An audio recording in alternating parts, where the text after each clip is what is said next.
Shabbat Shalom, YouTube.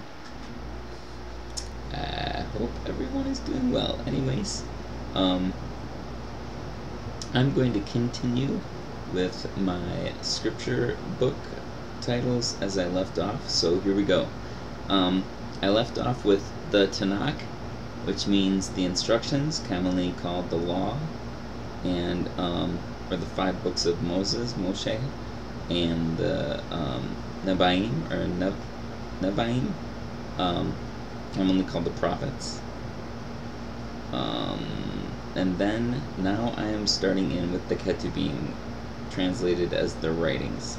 So I'm just going to say the English word, and then I'm going to say the Hebrew transliteration, and then I'm going to say what I understand the Hebrew to mean. Here we go. Psalms, Tehillim, means songs of looking to the guiding light, referring to Yahweh, of course. Proverbs, Mishlei, meaning wisdom. Job, Eob, meaning persecuted or oppressed or enemy or hostility. Poor Job. Song of Songs, Shir HaShirim, means the most excellent song. What a song. Ruth, or Root. I'm not sure if that would be pronounced Ruth or Root. I'm not sure. But means friendship, specifically female friendship. Lamentations, Aicha, means alas. Because that book, I'm telling you, alas. Whoa. Anyways. Ecclesiastes, Kohelet, means preacher or speaker or collector of sentences. Esther means Esther, that's the I can't remember what language. Anyways, her Hebrew name was Hadassah. And Esther means star, and Hadassah means myrtle tree. Very interesting. Daniel, I think I'm going to be pronouncing this right, but Dani'eyl means El is my judge. Ezra, and El, of course, is the powerful authority, referring to Yahweh. Ezra, again, Ezra, means help. Nehemiah, in Hebrew, I think it would be pronounced Nehemiah, means comfort of Yah. And Chronicles, in Hebrew, it would be Divrei Hayamim, means events of the days, or words of the days. So, that is the, I think, 24 books from the TaNaK, what people call the Old Testament, even though that's a misnomer.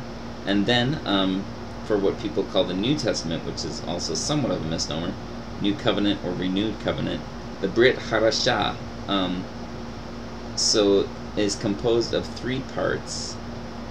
The Besura Segula, or the Good News, and the Shliachim, or the Emissaries, and Sha'ul, or Paul.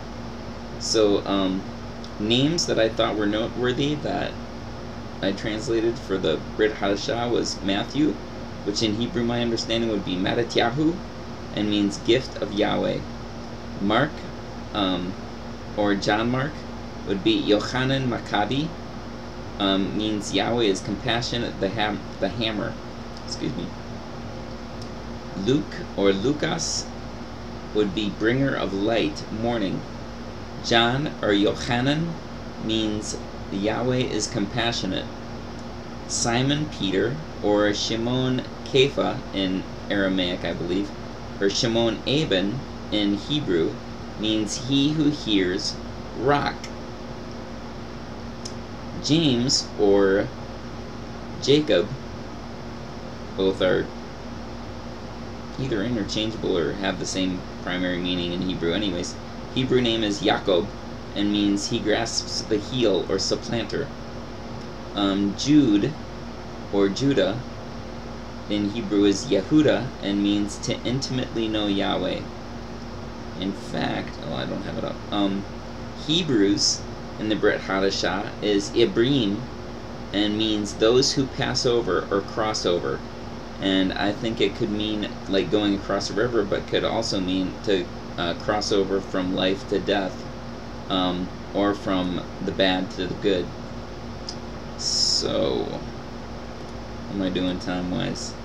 Oh, I'm fine. Lots of time. Anyways, hope that's been interesting. Names that I think are very significant are the names of Yahweh, which is commonly translated into Lord, all caps, but it doesn't mean Lord.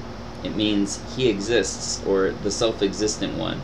And I don't believe there's anyone else that can have that applied to them. He's the only one. He's the only one that can say He's the self-existent one.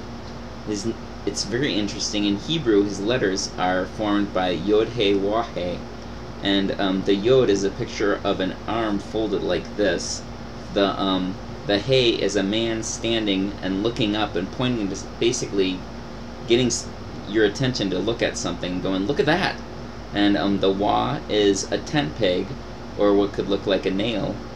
And then again is the He, which looks like a man going, look at that. So it's basically saying, look at the nail, look at the arm, look at the nail, or look at the nailed hand. Very interesting. Drawing attention to his son.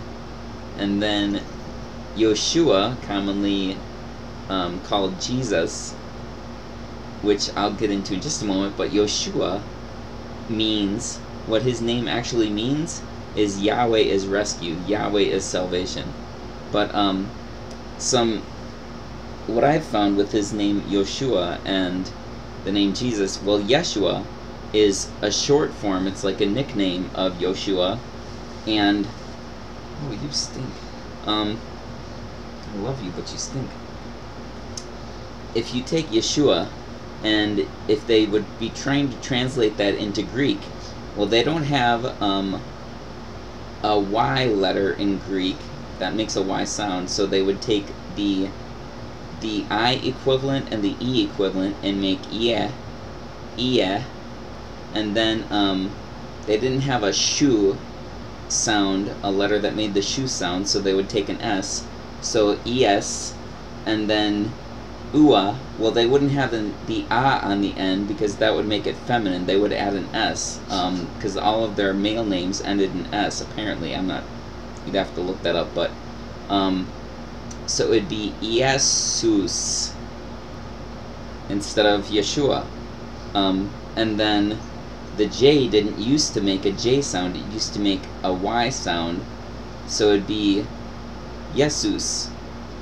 Then the J sound added on, I think it was like 1500s or something, 1600s. The J sound added on makes Jesus or Jesus. So it's really not hard to see how the Hebrew Yoshua, shortened to Yeshua, went to the Greek Jesus, to the English Jesus. But what his name actually means is Yahweh's rescue, Yahweh's salvation. And I think he's all about his Father. Anyways, let's see how I'm doing time-wise. Oh, still a little bit. So I hope that clarifies things. But I think it's fascinating that the name of the Father is he's so proud of the one that he's chosen to be his son. That his name points directly to his son, and his son's name actually points, I mean, his son's name is all about his father. I think it's fascinating. Anyways, hope that is helpful, and Shabbat Shalom for you who celebrate Shabbat. I love Shabbat, but I hope that you have a good life, and I'll text you later. Bye.